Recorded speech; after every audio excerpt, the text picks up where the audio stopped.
Alors, dans ce module, on va voir les autres types de vues. Quand je dis autres types de vues, ça veut dire que nativement, quand on crée une base de données, une table, puis une vue dans Airtable, la vue qui s'affiche, ce n'est autre qu'un tableur. Un tableur, c'est ce qu'on voit depuis le début de cette formation, ce n'est autre qu'une représentation finalement d'une feuille de calcul type Google Sheet ou fichier Excel. Voilà.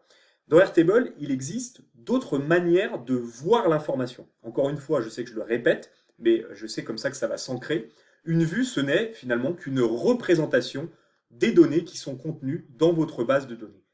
Donc, il y avait la vue tableur qui est la vue qui est créée par défaut, mais il existe également la vue calendrier, la vue galerie, la vue Kanban, voilà. Et tout ça, eh bien, je vous propose de le voir tout de suite, ensemble et pas à pas, au travers d'une démonstration. Alors, pour ce faire, je vous invite à retourner dans votre base de données template cinéma, votre table film et ensuite votre vue liste des films. Voilà. Une fois que vous êtes dedans,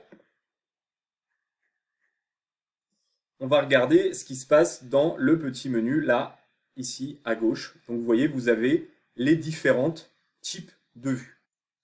Donc vous avez d'abord la classique, je dirais, la vue classique, qui n'est autre que le tableur, voilà, qu'on a vu et revu au travers de cette formation, et qu'on continuera d'ailleurs de voir, mais ce n'est pas l'objet de ce module. Ensuite, vous avez la vue formulaire. Alors la vue formulaire, j'en ai pas parlé dans l'introduction de ce module, volontairement, parce que j'ai dédié juste après ce module-là, un module spécifique justement à la vue formulaire. Donc nous, on va focus sur la vue calendrier, qu'on va voir tout de suite, la vue galerie et la vue Kanban. Voilà. Donc la vue calendrier, qu'est-ce qui se passe? Il va vouloir ordonner, organiser à l'intérieur de cette vue calendrier des dates. Voilà. Pourquoi j'insiste sur calendrier? Parce que calendrier finalement et date, ça fait sens. Donc il va falloir qu'il organise les données grâce à des dates. Du coup, il faut que dans votre base de données, dans vos données, vous ayez des dates. Alors du coup, regardez, on va essayer et volontairement, je vais faire une erreur. Donc là, on va cliquer sur le petit plus. Il va nous dire, bah voilà, dis-moi ce que tu veux créer comme vue. Donc je vais créer une vue calendrier de sortie des films. Voilà.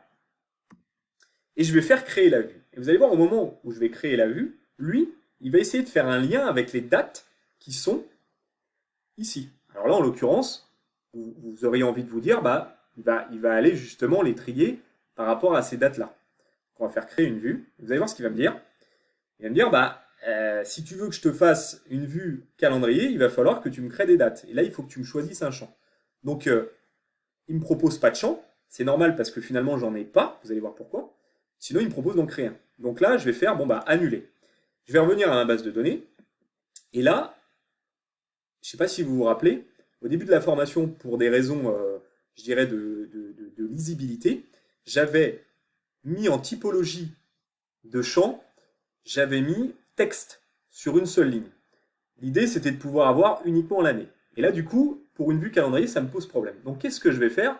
Je vais venir convertir, en fait, je vais venir convertir le champ texte en champ date. Voilà. Donc, je vais lui dire que je veux un champ friendly, voilà, parce que je trouve que c'est beaucoup plus lisible. Et pour rappel, une petite parenthèse, si jamais vous devez transporter de la data, il est préconisé d'utiliser systématiquement ISO, voilà, parce que c'est vraiment celui qu'on retrouve le plus. Et du coup, quand vous allez exporter, importer des bases de données ou de la data, eh bien, vous aurez de grandes chances de trouver vos billes et de ne pas avoir de problème de compatibilité si vous utilisez l'ISO. Bon. Là, pour que ce soit plus clair, plus visible, plus lisible, je vais utiliser Friendly. Voilà, j'inclus pas l'heure, ça sert à rien, pas de notion de fuseau horaire, je fais enregistrer. Il va me demander si je vais convertir, et du coup, il va un peu tout me chambouler. Du coup, je vais faire convertir, voilà. Et là, bah voilà, il m'a un peu, bon là, je pense qu'il m'a mis un peu des dates au pif, mais en tout cas, il me l'a bien converti, et là, maintenant, j'ai des dates. Du coup, si je vais dans le calendrier, que je crée un calendrier, là, il va me dire, bah voilà, tu peux utiliser, tu vois, le champ date. Et donc là, je pourrais faire terminer. Bon, le problème, c'est que, vous avez vu, j'ai des années en 98, 2007 et autres, donc ça va être assez compliqué de le rendre visible. Donc là, je vais faire annuler, et ce que je vais faire, c'est que je vais, je vais dupliquer le champ, voilà. Je ne vais pas dupliquer les cellules, j'en ai pas besoin, voilà. Et là, ici, ça va être donc date de sortie du film, ça c'est OK. Et ici, je vais mettre date de visualisation. Voilà, la date où je l'ai visualisé, où je l'ai regardé, où je prévois en tout cas de la regarder. On va mettre ça. Donc là, il a bien gardé la typologie de champ date. On est bien sur un format de date friendly. Et là, on va dire, bah, celui-là, moi, j'ai prévu de le regarder samedi prochain. Voilà. Lui, j'ai prévu de le regarder le mardi d'après. Lui, j'ai prévu de le regarder c'est dur à revoir. Voilà, le 25 par exemple. Lui, je l'ai déjà vu, c'était là. Lui, je ne l'ai pas encore regardé et je prévois de le voir à cette date-là. Lui, je prévois de le voir à cette date-là. Lui, je l'ai déjà vu, c'était plutôt là. Et lui, pas encore regardé, je préfère le voir fin du mois. Voilà. Bon, l'idée, c'est bien évidemment voilà, d'avoir un bon visuel pour la formation. Et maintenant, si jamais je crée une vue calendrier, vous l'aurez compris, il va pouvoir aller se baser donc sur le champ date de visualisation. On va le faire tout de suite. Donc calendrier, planif, film. Voilà. Donc on va faire créer une vue. Et là, il va me dire, OK, sur quel champ, finalement, quel champ tu veux que j'utilise pour classer, pour créer ta vue, quoi. Donc moi, c'est pas date de sortie du film, hein, c'est bien date de visualisation. Hop, et là, je vais me dire terminé. Et là, immédiatement, je vais cliquer sur aujourd'hui, ça va être quand même plus simple. Voilà. Et là, immédiatement, vous voyez, je vais retrouver tous mes films de programmer. Voilà, la programmation de tous mes films. Si je clique dessus, eh bien, vous voyez, je peux modifier et le titre et la date. Je peux par exemple le mettre au 5. Mais je pourrais également le faire en faisant du glisser-déposer, du drag and drop. Je le prends et je pourrais dire, ah bah non, c'était plutôt le 3. Voilà. American Sniper, par exemple, je peux venir glisser-déposer, je peux le mettre le 3. Voilà. Et là, je vois dans ma vue qu'il y a, au mardi 3 octobre, j'en ai vu deux. J'ai vu American Sniper et Le Seigneur des Anneaux. Maintenant, vous allez me dire, ouais, enfin c'est super, mais quand on modifie, finalement, on peut modifier que la date, c'est pas non plus super super, quoi. C'est pas très joli, quoi. Donc, ce que vous pouvez faire, c'est, comme pour toutes les vues, vous allez pouvoir les personnaliser. Donc là, vous allez pouvoir, par exemple, cliquer sur personnaliser les libellés, et vous allez pouvoir dire, bah moi, à l'intérieur de ma fiche, par exemple American Sniper, mais également les autres, je veux également le synopsis, pardon, la fiche, je veux la date de sortie, je veux la date de visualisation, je veux le statut, je veux la note, voilà, je veux vraiment tout. Donc j'aurais pu faire tout afficher, tout masquer, voilà. Je veux aussi que le film, bah, il apparaisse en gras, c'est quand même plus sympa, voilà. Je veux également que la date à laquelle j'ai prévu de le regarder, elle apparaisse en gras, voilà. Et comme ça, je vais pouvoir personnaliser justement ma vue. Et si jamais, par exemple, je vais sur 300, vous voyez, là, je retrouve bien donc mon titre, la date à laquelle je veux le regarder, mon synopsis, voilà.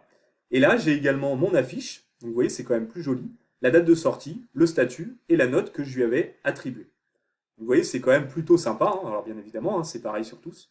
Voilà, c'est quand même plus sympa à visualiser. De la même manière, je peux gérer le filtre, donc je peux lui dire que je ne veux que les films finalement où le statut est pas encore regardé. Voilà. Et à l'instar de ce qu'on faisait sur une feuille de calcul, un tableur traditionnel, vous n'avez dans votre calendrier que les films, justement, qui répondent à ce filtre, pas encore regardé. Après, vous pouvez évidemment le supprimer. Voilà. Ensuite, à l'intérieur du champ date, en fait, de la date, donc là, en l'occurrence, il y en a deux, vous allez pouvoir opérer un tri. Voilà. Donc, par exemple, si vous prenez voilà, le champ film, vous allez pouvoir trier de A à Z ou de Z à A. Vous voyez, là, ici, ça a changé. Hop. Donc là, par exemple, si j'ouvre la fiche pour que vous compreniez bien, vous avez American Sniper et Le Seigneur des Anneaux. Donc, American Sniper qui commence par un A et Le Seigneur des Anneaux par un L. Si jamais vous faites trier sur le film, vous voyez, vous allez pouvoir trier de A à Z ou de Z à A. Et vous voyez, c'est là où ça va venir changer. Bon, voilà. Après, vous pouvez également supprimer. Et ce qui est super intéressant, c'est pareil, c'est toujours ce principe de partage de la vue. Donc vous cliquez là, vous cliquez sur créer un lien vers la vue, automatiquement il crée un lien, vous copiez le lien, vous ouvrez une fenêtre de navigation privée, voilà, et là, n'importe qui peut voir votre vue, calendrier, et voilà, allez voir ce que vous avez programmé. Donc ça c'est quand même super sympa, quoi. Voilà. Hop. Ensuite, bon, même manière, hein, je ne reviens pas dessus, vous avez le paramétrage des liens où vous pouvez autoriser à visualiser les visualiseurs pardon, à copier les données. Voilà, vous pouvez effectivement, vous voyez, vous avez des choses, vous pouvez mettre une échelle temps à 3 jours, à la semaine, à 2 semaines. Voilà, vous avez, attendez, je mets la caméra ici, vous verrez mieux. Vous voyez, vous avez plein de possibilités. Et après, vous pouvez effectivement régénérer un lien, désactiver le lien. Vous avez voilà, les mêmes fonctionnalités qu'on a vues précédemment sur la vue tableur. Vous en avez même d'autres qui sont voilà, inhérents et propres à la vue calendrier. Et vous pouvez toujours intégrer cette vue du coup à votre site internet. Donc pareil, il suffit de coller l'iframe sur un WordPress ou sur un site internet et vous avez la vue sur ordinateur et sur mobile, le rendu que ça aura. Voilà. Voilà pour ce qui est, je remets la caméra là, voilà. Voilà pour ce qui est pour la vue, de la vue pardon, calendrier. Ensuite, si on tourne sur liste des films, et cette fois-ci qu'on prend une vue galerie. Alors, la vue galerie, donc pareil, on clique sur le petit plus. Voilà, on va l'appeler galerie des films. On va créer une vue, et là, automatiquement, vous allez voir, il va venir me créer une galerie. Alors ça, moi, c'est une de mes galeries, enfin, une de mes vues, pardon, préférées. En tout cas, pour restituer de l'information sur des films. Parce que voilà, vous avez vraiment tout en un coup d'œil. Bon. Après, vous imaginez bien que c'est exactement la même chose. Pour chaque vue, vous pouvez les personnaliser. Et là, en l'occurrence, sur la vue galerie, vous pouvez aller personnaliser les fiches en enlevant, par exemple, le synopsis. Hop. Ah, l'affiche, ça n'a peut-être pas lieu d'être puisque finalement, elle est au-dessus. Hein, il les classe déjà justement par affiche. C'est le principe de la vue galerie. Donc, on va laisser le synopsis. Qu'est-ce qu'on va pouvoir mettre? Date de sortie du film, ça peut être sympa. On va pouvoir mettre ici la note. Voilà, la note qu'on lui attribue. Et même le statut. Voilà. Et chose que je ne vous ai pas montré précédemment, vous avez aussi possibilité de réorganiser. Vous voyez, ici vous avez les 2, 4, 6 points, là, les 6 petits points à la verticale. Et si, par exemple, vous voulez que la note, elle soit juste en dessous voilà, du nom du film, vous pouvez. Vous voyez. Donc vous avez vraiment plein de possibilités. C'est vous qui faites. Et encore une fois, voyez à quel point c'est intuitif et simple à mettre en place. Moi, vraiment, j'adore. Ensuite, de la même manière, bah, vous pouvez filtrer, je ne vais pas revenir dessus, vous ajoutez une condition, vous pouvez trier et vous pouvez évidemment partager la vue. Et là, je le fais juste pour le kiff parce que franchement, je trouve ça juste génial. On va aller sur voilà, la vue, la session private là. Et là, regardez comment ça fait super joli quand vous partagez votre vue. Voilà. Et donc, votre collaborateur, votre collègue, la personne à qui vous l'envoyez, il a vraiment une vue galerie qui est, moi je trouve, sublime. Quoi. C'est vraiment bien fait. Encore une fois, c'est natif. Ouais. Vous voyez, vous n'avez pas eu besoin de faire grand-chose. Finalement, une fois que vous avez votre data, eh bien, elle se met directement en forme grâce à cette vue galerie. Donc, c'est plutôt sympa. Et maintenant, il reste la vue Kanban avant de finir ce module et de passer justement dans le prochain module à la vue formulaire. Et pour la vue Kanban, je vais vous faire refaire un projet, créer une nouvelle base, parce que je trouve que ça ne fait pas forcément sens, justement, dans un template, dans un contexte, pardon, de cinéma. On pourrait avoir un Kanban vu, à voir, à revoir, à regarder, mais je vous invite à créer une nouvelle base, et vous allez tout de suite comprendre pourquoi, et vous allez voir justement la puissance du Kanban. Donc je vous invite à retourner dans tous les espaces de travail, dans votre espace de travail formation Airtable, créer une base, et là on va créer une base qu'on va appeler charge mentale, voilà, on va la mettre en violette, et on va mettre ce petit logo là, voilà. La table, on double-clique dessus, on va l'appeler liste des choses à faire, enregistrer. Et la vue, pareil, on double-clique. Ou alors, hein, pour la renommer, hein, je ne vous l'ai pas dit, mais vous pouvez appuyer sur la petite flèche et faire renommer la vue. On va l'appeler To-Do List. Voilà. Donc, par défaut, il m'a créé, comme il fait habituellement, hein, une vue avec une structure tableur à l'intérieur et justement des fields, des champs avec des typologies. Donc, du coup, on va aller immédiatement sur notre vue Kanban. On va faire le petit plus. Là, vous pouvez ou non la renommer, c'est vous qui voyez. Moi, je vais la laisser appeler Kanban, vous faites créer une vue, et immédiatement, il va me créer la vue, mais juste avant, vous voyez, il va me dire quel est le champ ou la sélection unique souhaitez-vous utiliser pour cette vue Kanban. Alors si vous savez ce que c'est qu'un Kanban, ça va vous faire sens, c'est-à-dire qu'il va chercher dans un Kanban à regrouper de la data en fonction d'une typologie. Donc si vous savez ce que c'est qu'un Kanban, ça va vous faire sens. Si vous ne savez pas ce que c'est, vous inquiétez pas, on va le voir juste après, c'est tout à fait normal. Il cherche à faire des regroupements de données. Donc moi je vais lui dire, je voudrais que tu regroupes par statut. Voilà. Et vous voyez, au moment où je clique sur statut, il vient me créer, en fonction des champs qui sont là dans ma vue to-do list, il vient me créer tout de suite, immédiatement, des nouveaux champs avec des statuts. Donc là, on va faire terminer et on va aller voir pourquoi j'ai tout ça de noté. Donc on retourne dans ma vue précédente et là, si jamais je vais dans statut, que je clique là, il y a to do, in progress et done. Bon, moi ça me plaît pas parce que j'ai envie de parler en français. Donc du coup, bon, to do, on peut mettre à faire, voilà, ou à traiter, c'est même encore mieux, je trouve. À traiter. In progress, finalement, ce n'est autre que en cours. Et done, ce n'est autre que terminé. Vous voyez. Donc là, je pense que ça commence à prendre et à faire sens. Alors moi, le à traiter, j'aime bien effectivement le laisser en rouge. Voilà, parce que c'est quelque chose qui est à faire, donc ça peut avoir un caractère urgent, ou en tout cas, le rouge, ça peut être un caractère de rappel. Le en cours en jaune, c'est pas mal, et le terminé en vert, voilà, le vert, c'est une couleur pour dire que c'est terminé. Donc du coup, vous pouvez évidemment garder ce code couleur ou le changer. Vous pouvez ajouter d'autres options en fonction de vos besoins, ou les supprimer. Voilà. Donc moi, pour la démonstration, je vais laisser ça. Donc là, je fais enregistrer. Confirmer la modification, voilà, et immédiatement, ça a changé. Voilà.